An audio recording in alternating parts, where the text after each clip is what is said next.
ألم تر كيف ضرب الله مثلا كلمة طيبة كشجرة طيبة أصلها ثابت وفرعها في السماء تؤتي أكلها كل حين بإذن ربها ويضرب الله الأمثال للناس لعلهم يتذكرون. وقال الله تبارك وتعالى في مقام آخر صبغة الله ومن أحسن من الله صبغة ونحن له عابدون. مختصر سے الحمد والصلاۃ کے بعد محترم سامعین گرامی، ایک موضوع جس کو کئی جمعے سے تکرار کیا جا رہا ہے وہ ہے ایمان۔ ایمان کے عنوان پر ہم ایمان کی مثالوں کے بحث تک پہنچ گئے تھے کہ اللہ رب العالمین نے قرآن کریم کے اندر اور اللہ کے رسول صلی اللہ علیہ وسلم احادیث کے اندر ایمان کی کئی قسم کی مثالیں قرآن و احادیث میں بیان فرمایا۔ اصل مثال بیان کرنے کا مقصد یہ ہے کہ لوگوں کو سمجھانا ہے کہ ایمان کی حقیقت کو جانے، ایمان کے حقائق سے اپنے آپ کو متصف کرے کہ جس ایمان کی بدلے میں اللہ رب العالمین نے ہر قسم کی نعمتیں، جنت اور جہنم سے بچنے کا اسباب تیار کر لیا ہے مومن کے لیے۔ وہ کون سا مومن جس ایمان کے بارے میں قرآن حدیث میں بار بار تاکید کیا جا رہا ہے؟ وہ حقیقت ایمان ہے۔ ایمان کی مثالوں کے انداز میں قرآن کریم کے اندر سورۃ ابراہیم کے اندر ایک مثال آپ کے سامنے عرض کیا تھا، ایک حد تک اس کا تشریح، اس کا معنی بیان ہوا کہ کائنات کے اندر اگر ہم دیکھیں گے تو مومن سے بڑھ کر کوئی عظیم لوگ دنیا میں کہیں بھی کسی نے نہیں ہے۔ اس کا مطلب یہ ہے کہ اللہ رب العالمین جس درخت کے ساتھ اس مومن کا مثال اور تشریح دے رہا ہے اس درخت کو ابھی تک کسی نے نہیں دیکھا۔ وہ درخت جنت کے اندر ہے اور اس درخت کا مثال مومن کے ساتھ دیا گیا ہے جس کو کسی نے ابھی تک نہیں دیکھا۔ وہ جو ایک مثال قرآن کریم کے اندر بیان ہوا کہ اللہ رب العالمین ایک درخت کی مثال دیتے ہیں کہ جس کا جڑ مضبوط ہو، جس کا تن موٹا ہو، مضبوط ہو، جس کی شاخیں اونچے ہو اور سایہ دینے والا ہو اور پھل دینے والا ہو۔ اس کی مثال اس مومن کے لیے کہ اس کے جڑ سے مراد کیا ہے؟ مومن کا یقین اللہ رب العالمین پر، یعنی مومن اللہ پر، اس کے رسول پر اتنا یقین کرے کہ کوئی بھی بات اللہ اس کے رسول کی طرف سے آ جائے اس کے سامنے چھوڑ جانا نہ کرے بلکہ سر تسلیم ہو جائے، مان لے اس کو۔ اور دوسرا جو اس کے تن ہے، اس درخت کے جو تن ہے وہ اقرار ہے، اللہ پر اقرار، رسول پر اقرار، جتنے بھی انبیاء اللہ رب العالمین نے مبعوث فرمایا اور سب پر اقرار، قرآن کریم پر اقرار۔ اور اسی طرح جو درخت کی شاخ ایمان سے تشبیہ دیا ہے وہ مومن کے اعمال ہے۔ مومن جب نیک اعمال کرتے ہیں، مومن جب کسی کے ساتھ اچھائی برتاؤ کرتے ہیں، امر بالمعروف کرتے ہیں، یہ مومن کے اعمال ہے، شاخیں ہیں ایمان کی۔ اور درخت کا جو تن میں نے آپ کے سامنے ذکر کیا ہے استعمال اخلاق حسنہ ہے۔ مومن کا اخلاق حسنہ ہے جو اللہ رب العالمین نے قرآن کریم کے اندر ذکر کیا ہے۔ اخلاق حسنہ وہ صفات ہے کہ جس کا نتیجہ انسان کے اعمال ہے، یعنی انسان کا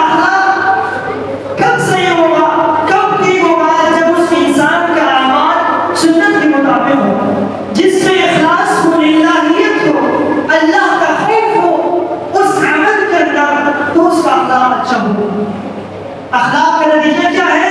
عمل صالح جس میں اخلاص ہو، جس میں الہیت ہو، جس میں اللہ رب العالمین کا خوف ہو۔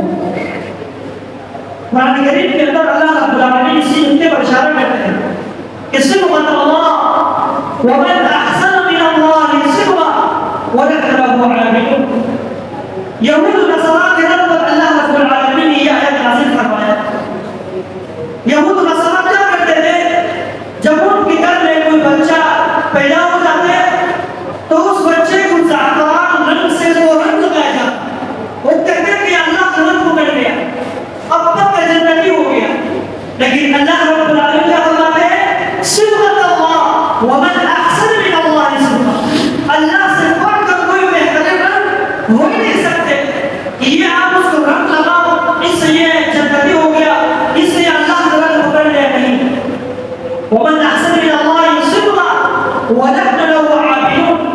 حقیقتاً اس آیت کے اندر اشارہ ہے مومن جب عمل صالح اللہ رب العالمین کی عبادت اور بندگی کرے گا، یہ عبادت، یہ بندگی انسان کے اندر، مسلمان کے اندر ایک رنگ پیدا کرتے ہیں، اللہ والے رنگ پیدا کرتے ہیں۔ جب نیک عمل اللہ کی بندگی اور اللہ کی عبادت کریں گے تو انسان کے اندر یہ اللہ والے رنگ پیدا کر دیتے ہیں۔ ومن احسن من اللہ صبغۃ ونحن له عابدون۔ یہ عبادت ہے، جب اللہ کی عبادت میں ہم مشغول ہو جائیں گے، اللہ کی دین پر عمل کرنا شروع کریں گے تو حقیقتاً یہی انسان کے اندر ایک اللہ والے رنگ لگ جائے گا جو ہر آدمی کو پہچانے گا کہ یہ مومن ہے، یہ اللہ کا بندہ ہے۔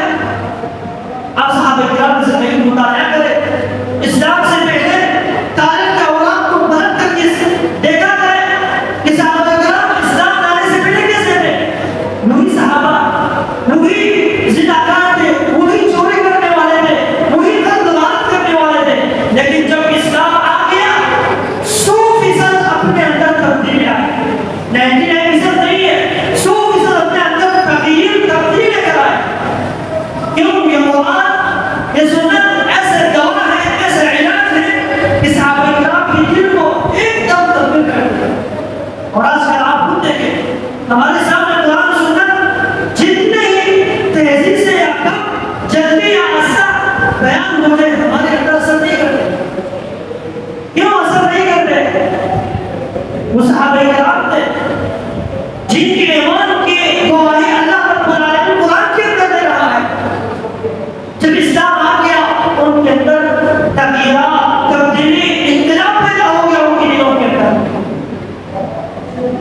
اس لیے ہم جتنے تعبیر کرتے کہ خطیب آنے سے پہلے ہونا تو یہ چاہیے کہ مسجد بن جائے، ہونا تو یہ چاہیے کہ خطیب آنے سے پہلے مسجد بن جائے، جو بات، جو عنوان بیان کیا جا رہا ہے اس سے تمام لوگ مستفید ہو جائیں۔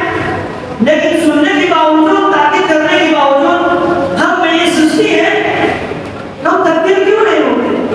کیونکہ ہم نے وعدہ کیا ہے کہ ہم تبدیل نہیں ہوں، ہم بدلنا نہیں چاہتے۔ ایک درخت ہے، خشک درخت ہے، جب اس کو ہم پانی دیں گے تو جب وہ خشک ہے پانی اثر نہیں کرے گا اس پہ۔ جب اس کی جڑ کو کیڑوں نے کھا لیا، جتنے پانی ملا وہ پانی اثر نہیں کرے گا۔ اور ہم نے اللہ رب العالمین فرماتے ہیں کہ انہم خشب مسندہ، سورۃ منافقین کے اندر یہ منافق ایسے ہیں، ایک خشک درخت کی جیسے ٹیگ لگایا ہوا ہے، جتنے بھی قرآن حدیث بیان کرو اس کے اوپر ہلے گا نہیں، اثر نہیں کرے گا۔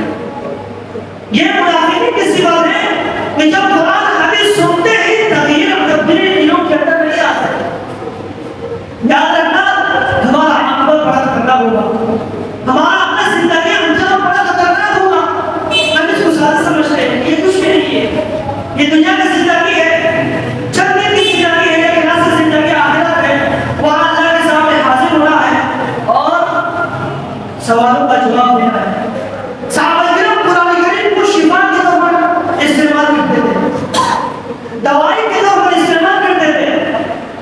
اس قرآن کو شفا کے طور پر قرآن فرماتے ہیں وہ شفا لما فی الصدور، یہ قرآن سینوں کے دلوں کا شفا ہے۔ ہمارے اندر جب کوئی بیماری پیدا ہو جاتی ہے، سر درد کرتے ہیں، پیٹ میں کوئی درد کرنا ہو جاتے ہیں، اسپتال جاتے ہیں، ڈاکٹر کے پاس دوائی نہیں، لیکن ہمارے اندر کئی قسم بیماری ہے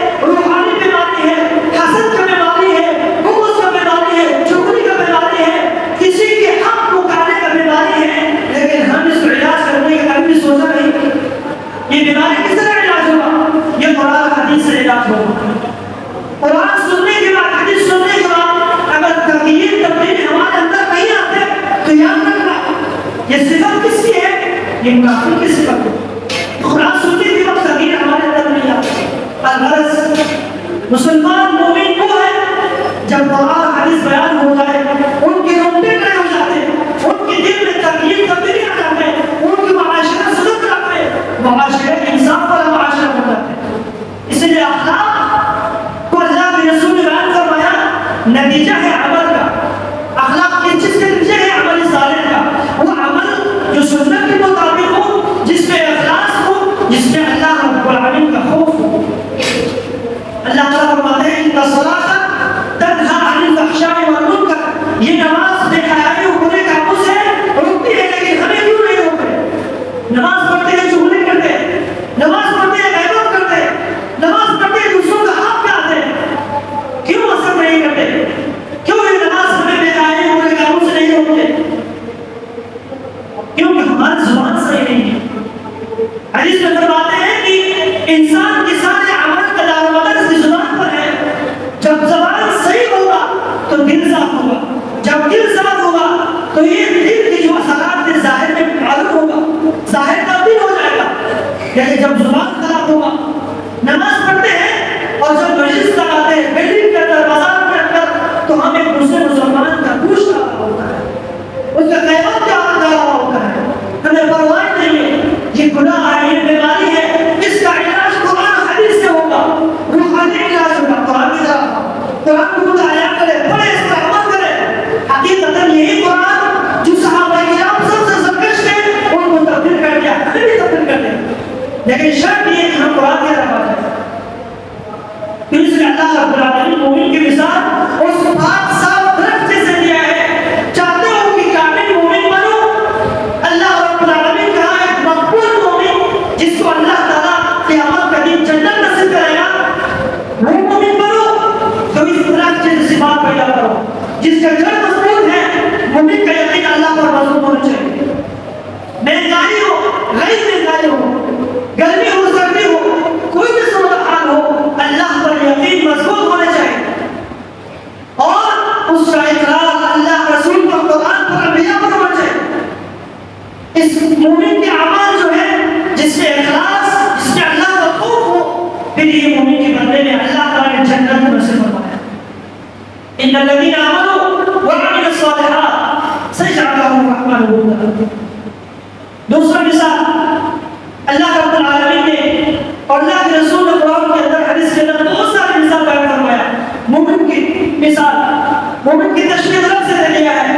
اور اپنا جو مثال ہے ابو نظیم روایت کرتے ہیں، ابن حبان صحیح سند کے ساتھ یہ روایت کرتے ہیں، فرماتے ہیں کہ اللہ کے رسول صلی اللہ علیہ وسلم نے فرمایا ان مثل المؤمن كمثل النحلة لا تأكل إلا طيبا ولا تضع إلا طيبا.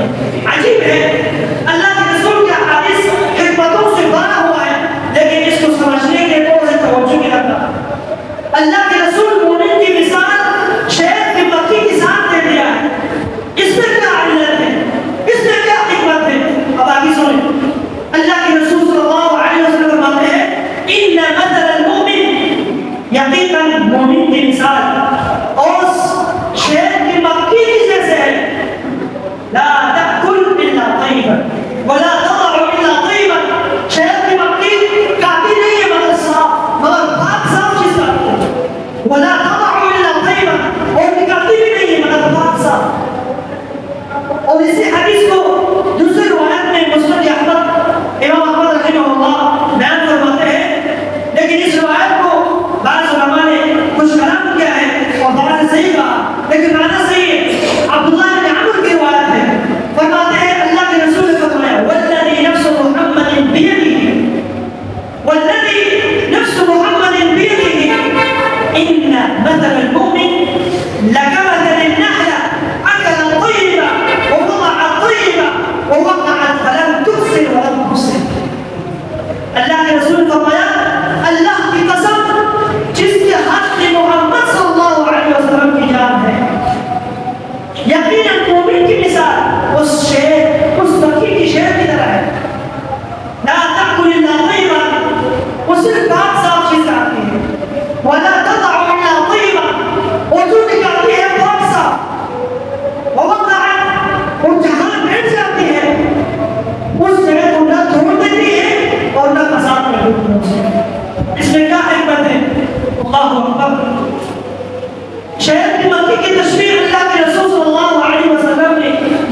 مثال دے دیا ہے.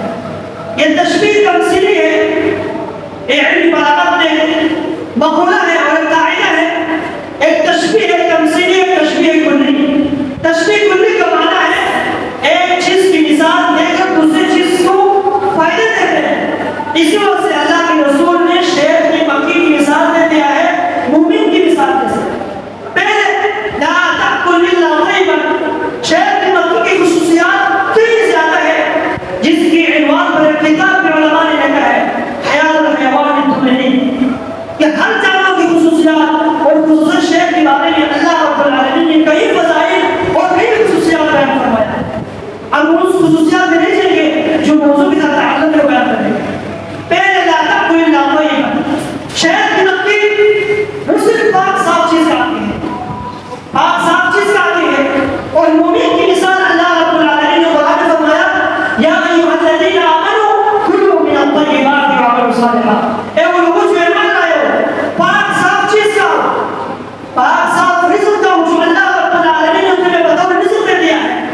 شہد کی مکھی کتنے خصوصیت کے حامل ہے جو صرف پاک صاف چیز کھاتی ہے. حرام چیز میں ہاتھ نہیں لگاتے، حرام چیز نہیں کھاتے، مگر جہاں کھاتی ہے تو پاک صاف چیز کھاتی ہے. مومن کو اللہ رب العالمین نے خطاب کیا ہے تم نے صرف پاک صاف حلال کھانی ہے. لا تأکل الا طیبا. اگر چاہتے ہو کہ تمہاری عبادت اللہ کی بارگاہ میں قبول ہو جائے، اگر چاہتے ہو کہ تمہارے ہر اعمال اللہ کی بارگاہ میں قبول ہو جائے تو رزق حلال استعمال کرو. حرام چیز مت کھاؤ. حرام کیا ہے؟ حرام مال کمانا، بازار کے اندر اپنی تجارت کو بیچنا جھوٹی قسم کے ساتھ، دوسروں کے حق کرنا جھوٹی قسم کے ساتھ، دوسروں کو مسلوب کرنا، اپنے بیوی بچوں کو حرام مال کھلانا جھوٹی قسم کے ساتھ، یہ کیا ہے؟ حرام چیز ہے. مومن تو حرام نہیں کھاتے، لیکن آج کل مومن کا مثال صرف نام رہ گیا ہے، صرف مومن نام کا نام رہ گیا ہے. میں مومن ہوں حرام کھاؤ، مسلمان ہوں حرام کھاؤ، کسی کا حق کھاؤ، پرواہ نہیں ہے. ایک شہد جیسے لوگ، ایک شہد کی مکھی جس کی مثال دو. اللہ کے رسول نے فرمایا شہد کی مکھی کھاتی نہیں ہے مگر پاک صاف چیز. مومن کو اللہ رب العالمین نے خطاب کیا اگر چاہتے ہو کہ تمہاری عبادت اللہ کی بارگاہ میں قبول ہو جائے حلال چیز استعمال کرو، حلال رزق کھاؤ. جب حلال کھاؤ تمہارے اعمال قبول ہوگا. اللہ رب العالمین نے یہودیوں کے بارے میں فرمایا اس مومن کے اندر، انسان کے اندر اتنا حرص ہے زندگی سے حیوان کے اندر نہیں ہے. لَتَجِدَنَّ أَشَدَّ النَّاسِ عَدَاوَةً لِلَّذِينَ آمَنُوا الْيَهُودَ وَالَّذِينَ أَشْرَكُوا.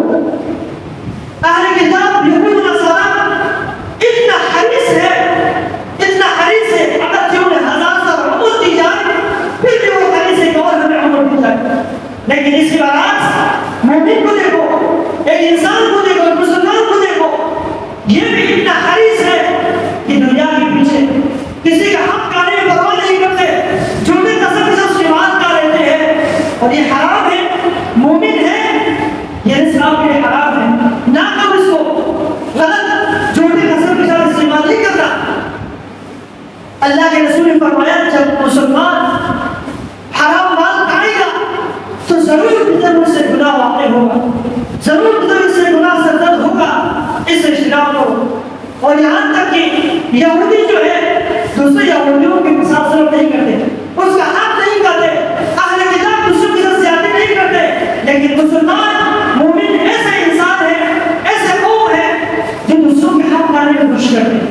کس طرح میں اسے مار دوں، کس طرح میں اس کو دھوکہ دے دوں، کس طرح میں اس کو فریب کر دوں. یہ ایمان ہے، یہ ایمان کی مثال نہیں ہے. ایمان مومن وہ ہے جو اپنے شاہوں کو میں اچھے انداز سے استعمال کرے گا. کافر ایک دوسرے کے ساتھ نہیں کرتے. اللہ کے رسول صلی اللہ علیہ وسلم نے فرمایا اے مومنو تم لوگوں نے حلال رزق استعمال کرنے ہیں. ان اللہ تعالی امر به المؤمنین کما امر به المرسلین. جس طرح اللہ رب العالمین نے اہل ایمان کو خطاب کیا کہ حلال رزق کھانے، حلال چیز استعمال کرنے، اسی طرح انبیاء کرام کو بھی رسولوں کو بھی خطاب میں فرمایا تم نے بھی حلال رزق کھانے. کلوا من الطیبات واعملوا صالحا. اور جب حلال رزق کھائیں گے تو ہماری نماز، ہماری عبادات، ہمارے ہر اعمال اللہ کے ہاں قابل قبول ہوگا. لیکن جب حرام استعمال کریں گے تو ہماری کوئی بھی اعمال اللہ کے ہاں قابل قبول نہیں ہوگا.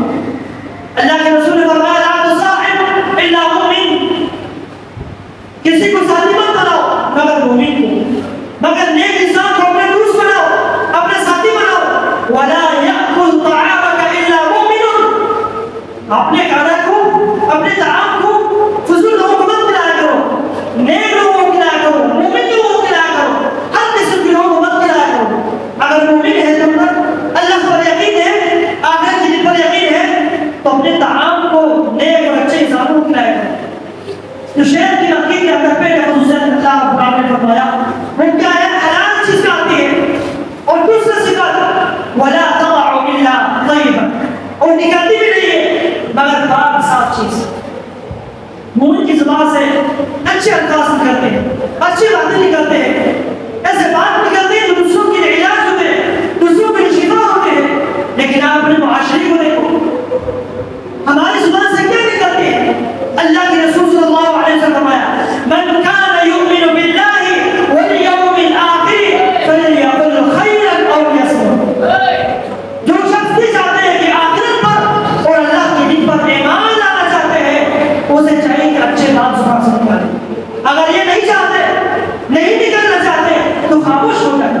اس حدیث کو روشنی میں دیکھ ہمارے معاشرے کس طرح ہے، ہر وقت زبان سے جھوٹ، ہر وقت زبان سے غیبت، ہر وقت زبان سے چغلی، دوسرے کا حق لانا، دوسرے کو لڑوانا، یہ سارے مومن کرتے ہیں، مسلمان کرتے ہیں۔ اس حدیث کی روشنی میں آپ نے زندگی دیکھے، پھر ہم کہتے ہیں مومن۔ یہ کس طرح مومن ہے؟ مومن نے اپنے شاخوں کو توڑ دیا ہے۔ جب مومن اپنے شاخ کو توڑ دیتے ہیں تو وہ مومن کامل باقی رہ جائے گا۔ من کان یؤمن باللہ والیوم الآخر فلیقل خیرا او لیصمت۔ جو شخص اللہ پر، رسول پر، قیامت کے دن پر ایمان رکھنا چاہتے ہیں تو اسے چاہیے کہ اپنی زبان سے اچھی بات نکالے، بات نکالو کہ دوسرے مومن کے لیے شفا ہو، دوسرے مومن کے لیے علاج ہو، اس کو خوش کرے۔ یہ مومن کی صفت ہے۔ مومن کی صفت یہ نہیں کہ ہر وقت زبان سے چغلی گالی کا لفظ نکالا جائے، کیا آپ کے اعمال میں، نامہ اعمال میں درج کیا جا رہا ہے۔ اللہ اکبر۔ اور تیسری صفت اللہ رب العالمین نے شہر کی مکی کی جو مثال بیان فرمایا مومن کے ساتھ، وہ یہ ہے کہ شہر کی مکی جو ہے اجتماع کو پسند کرتی ہے۔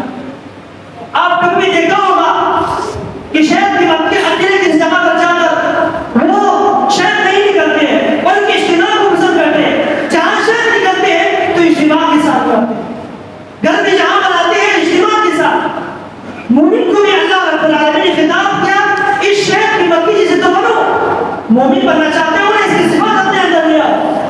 جس معاشرے کے اندر ہو صرف اپنے آپ کو نہیں دیکھنا، بس میرا حالت ٹھیک ہو، بس میرے پاس سب کچھ ہو، باقی چھوٹو جیسے ہو، باقی سب مار جائے، باقی کچھ بھی ہو جائے، کسی کے غم کا کسی کا پرواہ نہیں میرا نہیں۔ مومن کی مثال یہ نہیں ہے، مومن کی صفت یہ نہیں ہے دوسروں کے غم کو برداشت کرو، دوسروں کے دکھ میں شامل ہو جاؤ، دوسروں کے غم کو کالا کرو۔ یہ مومن کی صفت ہے۔ مومن کی صفت دوسروں کو اکمل ڈالنا نہیں ہے، اجتماع کو پسند کرتے ہیں مومن، اور اجتماع کی جگہ پر ہونا چاہیے، اجتماع کی جگہ پر خرچ کرنے چاہیے، اور اجتماع کے فائدے کے لیے لوگوں کے ساتھ تعاون کرنا چاہیے۔ ایک حدیث بیان کروں گا، اللہ کے رسول صلی اللہ علیہ وسلم ایک سفر میں جا رہے تھے کچھ ساتھی کے ساتھ۔ اس حدیث کو بعض علماء نے کلام کیا ہے، لیکن یہ معنی اس حدیث کا صحیح ہے، اور بعض علماء نے تصدیق بھی کیا ہے۔ مسند احمد کے اندر حدیث ہے، اللہ کے رسول کسی قافلے کے ساتھ باہر تشریف لے گیا تھا، اچانک کسی جگہ میں پڑا ہوا تھا، اپنے صحابہ کرام کو حکم دیا ایک بکری ذبح کیا جائے۔ تو ایک نے کہا یا رسول اللہ میں بکری کو نہیں ذبح کروں گا، دوسرے نے کہا یا رسول اللہ علی ذبحها وقال آخر علی ذبحها وقال آخر علی ذبحها۔ ایک نے فرمایا اے اللہ کے رسول میں بکری کو ذبح کروں گا، دوسرے نے کہا اللہ کے رسول میں بکری کی جو چمڑے ہیں وہ ذبح کروں گا، تیسرے نے کہا اللہ کے رسول میں اس کو پکاؤں گا۔ آپ علیہ السلام نے فرمایا نہیں میں لکڑی جمع کروں گا۔ صحابہ کرام فرمایا رسول اللہ نے تو لکڑی ہم کافی ہے اس کے لیے، آپ کیوں تکلیف کر رہے ہیں؟ کہا نہیں میں یہ پسند نہیں کرتا کہ میرے صحابہ کسی کام میں مصروف ہو جائیں اور میں کر رہا ہوں، میں اس کام میں مصروف نہیں ہو جاؤں، میں فارغ کر جاؤں اور باقی لوگ نیکی میں شامل ہو جائیں، میں نہیں چاہتا۔ اور پھر فرمایا اللہ اس بات کو ناپسند کرتے ہیں کہ باقی لوگ اجتماع کے ساتھ اجتماع کے نفع کے لیے کام کریں اور میں فارغ کر رہا ہوں، فارغ بیٹھا رہا ہوں، کہ اللہ کو پسند نہیں ہے، اس لیے میں لکڑی جمع کروں۔ اللہ کے رسول صلی اللہ علیہ وسلم اجتماع کے نفع پر کام کرتے تھے، اجتماع کو پسند کرتے تھے، اور اجتماع کو پھیلانے کے لیے اللہ کے رسول کو اللہ رب العالمین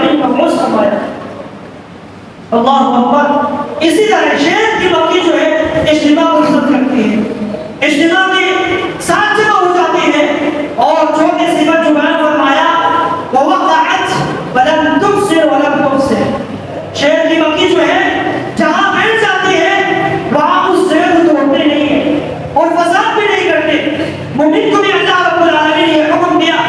تم چاہتے ہو کہ کامل مومن بنو, معاشرے کے اندر رہتے ہوئے دوسروں کے ساتھ زیادتی مت کرنا, دوسروں کا حق مت ڈالنا, دوسروں کے اوپر بوجھ مت ڈالنا, بلکہ دوسروں کا بوجھ اپنے اوپر اٹھانا, دوسروں کے ساتھ تعاون کرنا, دوسروں کے ساتھ مل جل کر رہنا.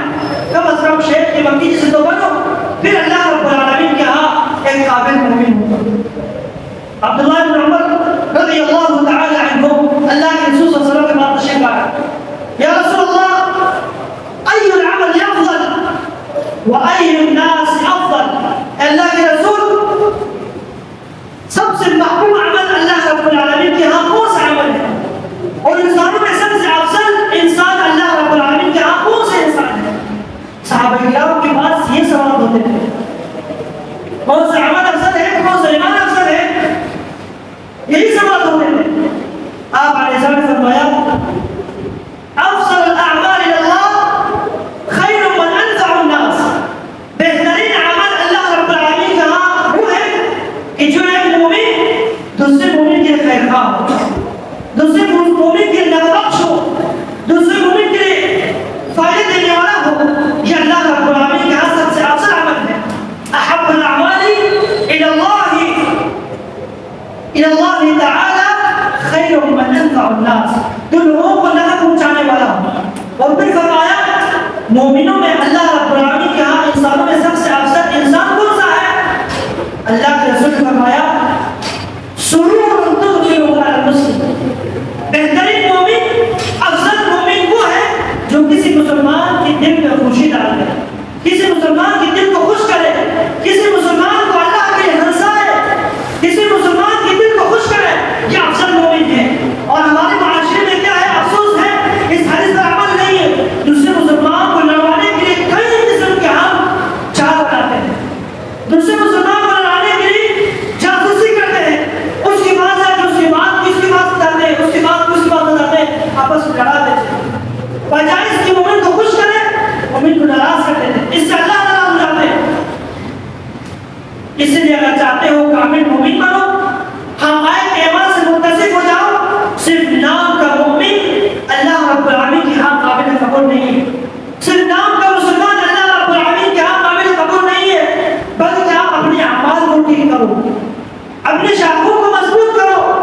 جس پر بیان فرمایا تھا, ایمان کی شاخوں میں سے بہترین شاخ وہ نماز ہے. نماز کو جس نے چھوڑ دیا تو بھی ایمان کی شاخ کو توڑ دیا, اور یہاں تک کہ ایمان مٹانے سے بھی نکل جائے گا.